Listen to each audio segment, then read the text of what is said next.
Welcome! In today's tutorial, we'll walk you through the simple steps to clear all bookmarks on X at once. Whether you're decluttering or starting fresh, this process is quick and easy. Let's get started. First, open the X app on your device. Once you're in, locate your profile picture at the top left corner of the screen and tap on it. This will open a menu with several options. From the menu, select Bookmarks. Here, you'll see all the posts you've saved over time. Take a moment to review them if you'd like, but our goal today is to clear them all in one go.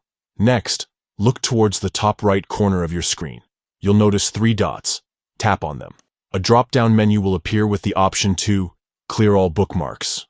Select this option. At this point, a confirmation pop-up will appear asking if you're sure about clearing all bookmarks. To proceed, tap Clear. This step ensures that you're ready to permanently remove all saved posts. And that's it. All your bookmarks have been successfully cleared. Your list is now empty, giving you a clean slate to save new posts moving forward. Thank you for following along with this tutorial.